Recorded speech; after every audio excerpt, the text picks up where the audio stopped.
all the controversies have been set to rest and there is clarity that the Supreme Court has given us. First step was 25%. I think the next one should be 50%.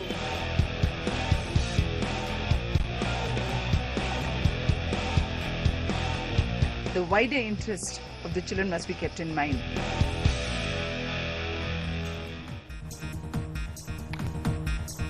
In a landmark judgment, India's Supreme Court upheld the constitutionality of right to education, a law that requires almost all private schools to reserve 25% of their seats for poor students.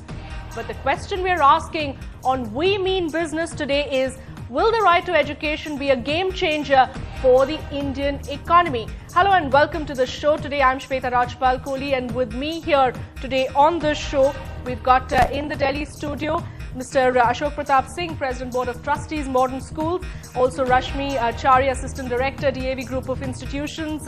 In the Delhi studio, Parth Shah, President, Centre for Civil Society, who's written a number of articles and done a lot of work in right to education. Also joining us from Bangalore, V Mohandas Pai, Chairman, Manipal Global Education Services. Also with us from Pune, Dhiraj Mathur, ED and Head of National Education Practice for PricewaterhouseCoopers India.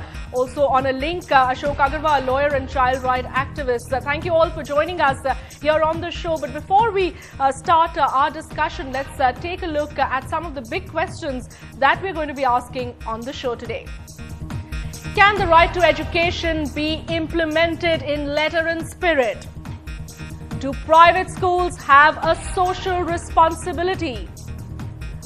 Does it impinge on the rights of private schools? Will right to education lead to a higher school fee structure? Is right to education still a distant dream for poor kids? And will right to education become a game changer for the Indian economy?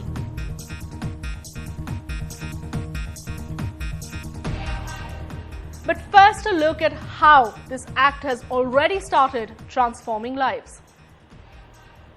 I have come from a low background family. I stay in Govindpuri Navjeevan camp. I have a mother. She's very caring and loving. She supports me and cares for me a lot.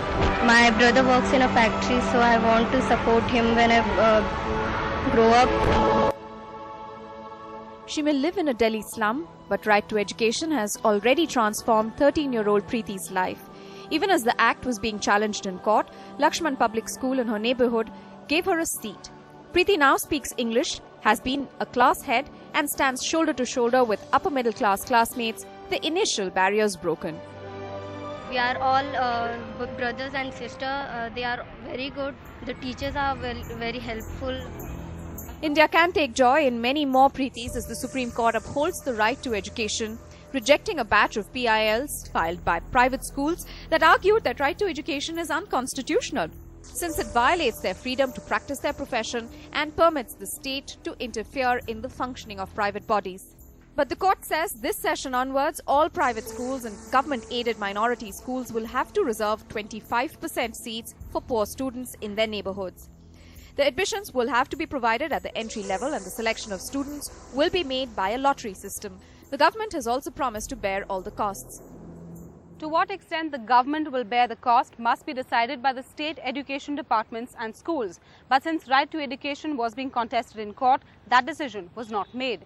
Education experts feel the amount must be based on average expenditure per child. But since the government cannot afford private school fees, schools will have to shoulder some of the burden as part of their social responsibility. When you enact a legislation, it's never perfect. No legislation is ever perfect, because legislation deals with circumstances that exist. Circumstances change, right? And so people's perception changes. The nature of the economy changes. The nature of the education system changes. So there is no such thing as perfection in legislation. We keep on learning as we go on. NDTV Bureau Report. Let me start by asking a critical question that has really been at the center and the heart of the entire right to education debate. Do private schools actually have a social responsibility? Mr. Mohandas Pai, a quick word from you on that. just because you're in the education business, is it expected that you have a social responsibility? Well, I think education has a social responsibility in as much as it's not a business. It is a vocation, it is a profession. And I think when you run a school or you run a university, you must have the larger social context. It implies that you must have diversity of students. It implies that for the really merited or the people without means, you must go out and create structures which enable them to get education. It implies that you focus on creating a wholesome human being who is sensitive to the environment. So there's a large social purpose in education, and it certainly is not a business. Well, there's a business component as much as investment needs to be done, and that investment requires return, but the return cannot drive education. And I don't think any society in the world will accept that investment will have to drive education to any appreciable extent. So I think social purpose is extremely important.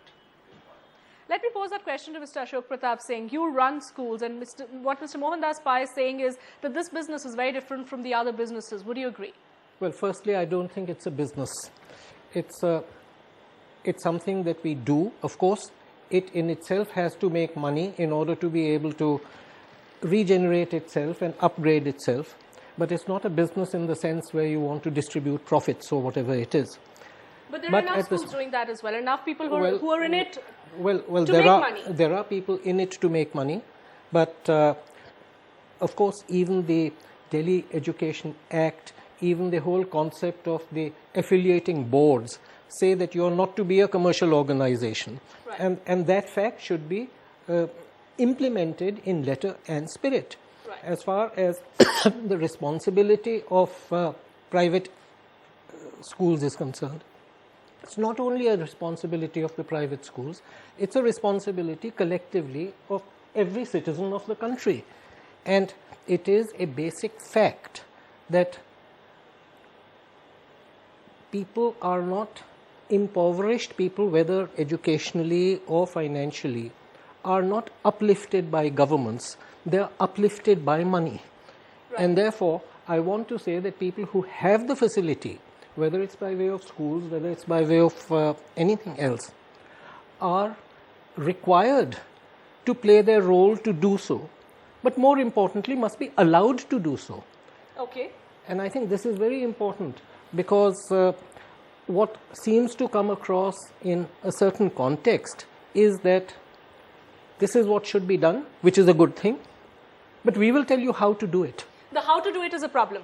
And no, how to do it is not a problem. It's just that different people may do it differently. And that is what I want to be able to, allowed to do. He's saying that I should be allowed to do it the way I want to do it. So in that sense, is right to education really impinging on the freedom that private schools have? The problem with right to education is that we have worked out the why and the what very beautifully, but we have not really done our homework on how to do it. Right. And as said, there are so many ways of doing something. It's not that there is just one way to do it. And with so many private players, the government should give us the freedom how we impart our social responsibility. And it's not a new concept. We have been doing it for ages. An organization like DAV, which is 126 years old, we have been doing it for that long. Right. We have been serving and contributing to the Indian society by providing quality education. We have been centers of excellence in learning, and nobody should brush us off as crass commercialization and exploitative. We are not that. We have been serving Indian society. Do you have the NDTV Profit app?